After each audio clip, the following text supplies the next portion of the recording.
Monday no mama. Onye me nke ọma. Ebunye ya elu. Si ajile ka o ji na-aga n'ilu. Biko ka anyị gbakọ kịta. Wee kele Eze-Ana. Eze-Ana ga-adị. Eze-Ana Ugochi Eze-Ana Ugochi tubelu. Nwoke ọma na oraifite. Ị ga-adị.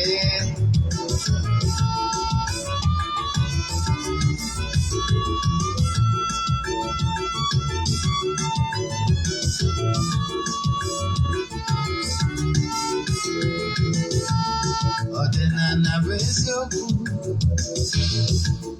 ọdịnala bụ ụzọ ndụ.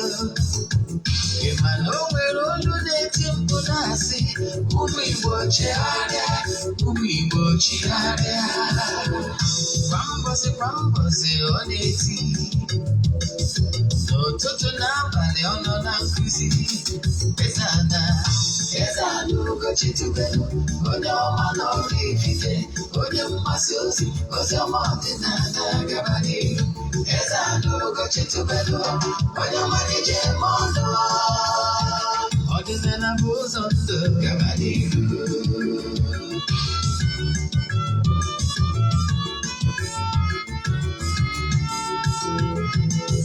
Eze-Ana Ugochi tubelu, onye ọma na oraifite, onye mgbasa ozi ọma ọdịnala gaba n'ihu.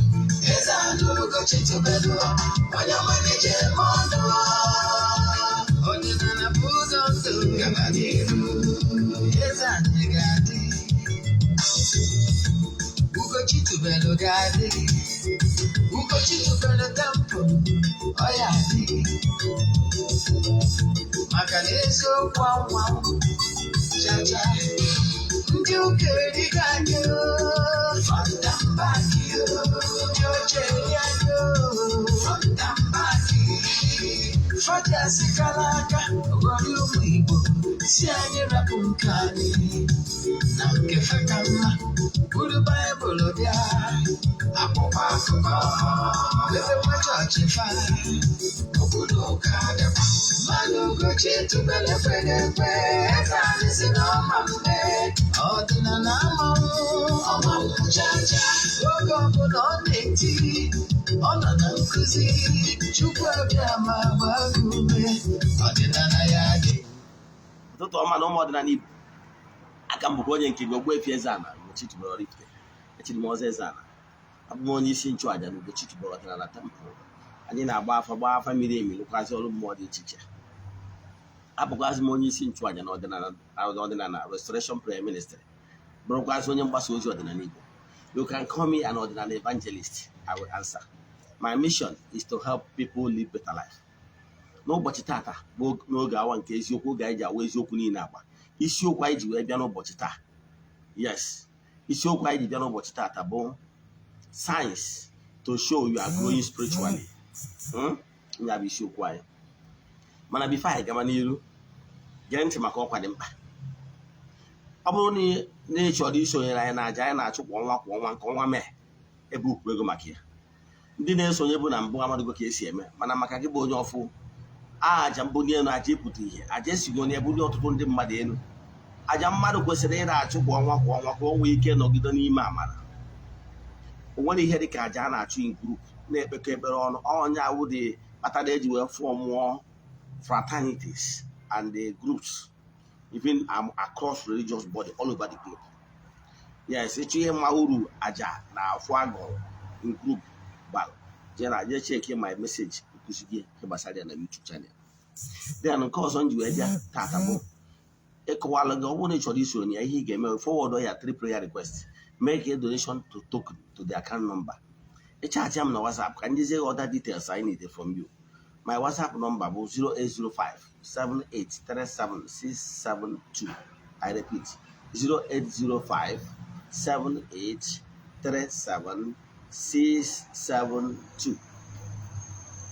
Then nke ọzọ, ọ bụrụ na ị na-alụ na cable television or multi-choice, Go TV, Iroko, or any other televisions that wish to be showing our movies in your channel. Our movies are true life stories. Our movies are real stories. And all movies get here. We are pesetters. Our movies are very unique from normal train for reputation in Hollywood. Yes, chat one na WhatsApp. Yeah, because see, I keep us over. Na na-eso na children of the temple.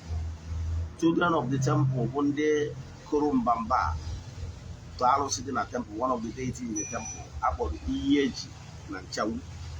Then please chat me on WhatsApp. Drop your message on WhatsApp. Yes, ka anyị nwee ike adị agha na group anyị create maka ndị niile kụrụ mbamba na ya bụ mmọnwụ.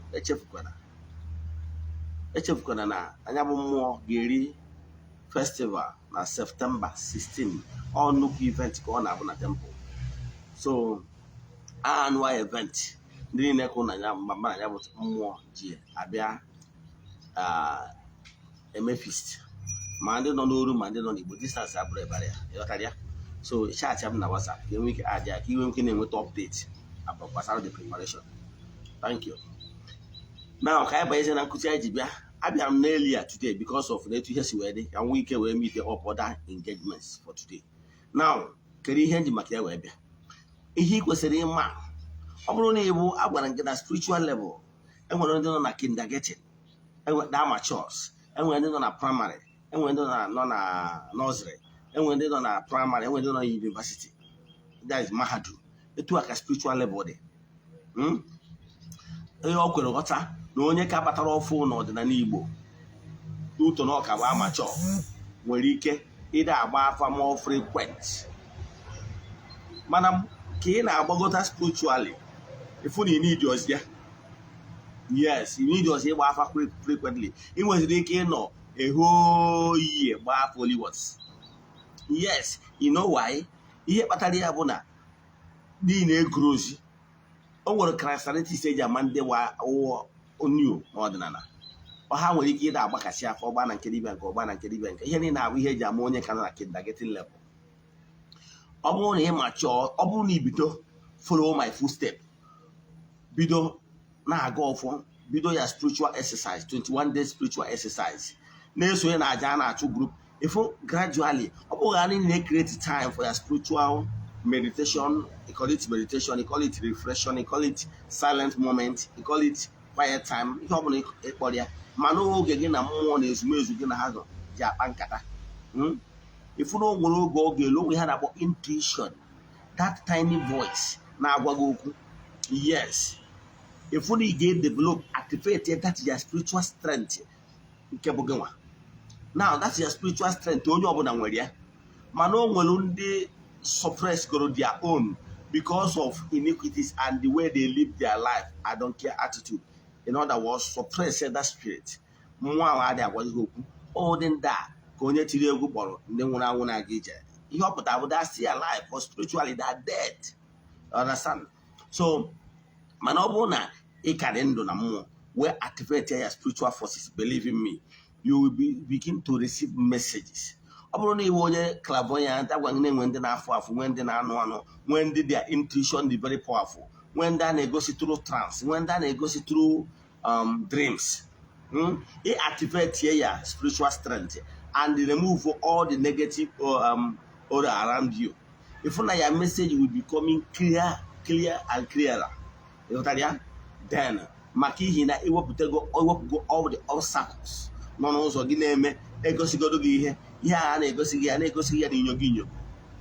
Now ọ bụrụ na iwepụta all these obstacles in your path and you develop ihe a na-agwagọ dịrị isi, you develop the spiritual strength adịrị isi is a dedicated activity you can name on daily basis.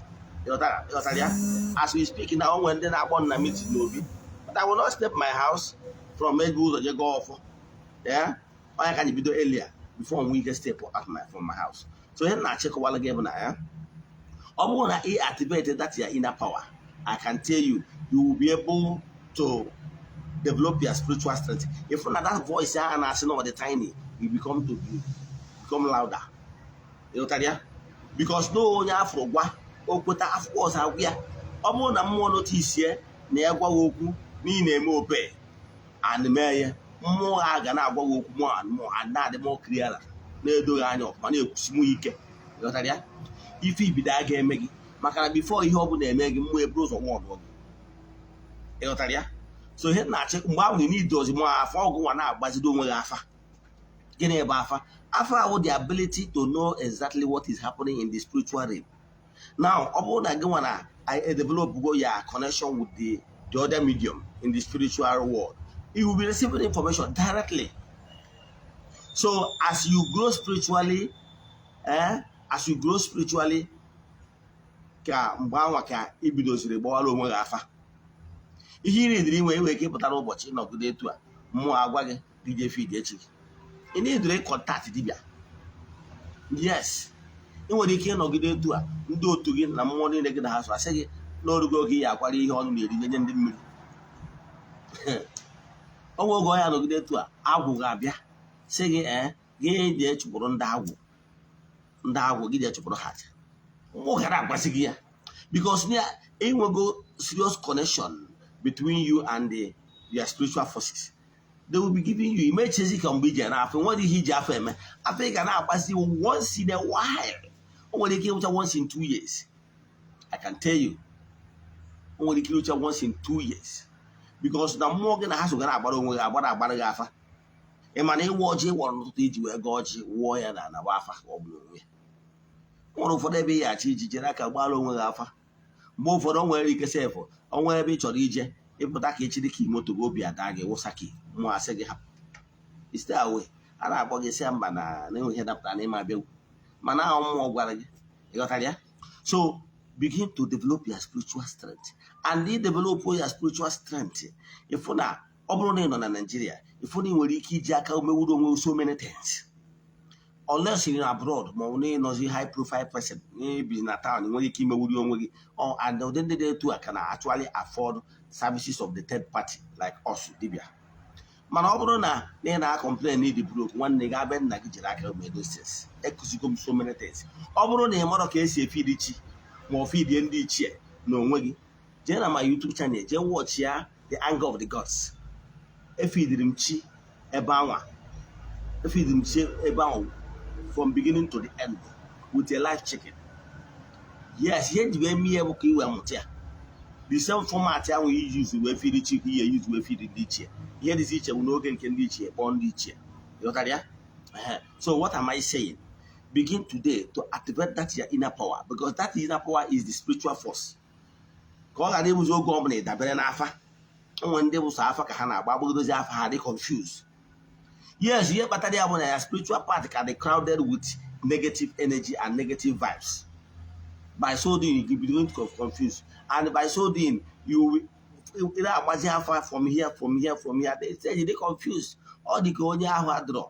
They moja no no go jelab, jelab. At the stage, they confused because of the hell and that for Abu Hela and Dagaf. All dependent on the microscope and around their own lab. So what am I saying? One bidokita, create a time for your spiritual exercise. Actually, if you really want to develop your spiritual power, for an ajum way activate their inner power. Believe in me, you want anything or walk. Create a time when beginner is most with your bankata. It to chava for what he hates or what I hate or they are not just here hatch or man. You pause and listen to their advice. Come to see about in the chat video, I'm talking share about it. He went in one mega. Ọ bụrụ na ị chọrọ ka anyị gbara gị afa mmiri emi ma ọ bụ ọrụ mmụọ ọbụla send yellow message na WhatsApp 0805 7837 670 ya gazie.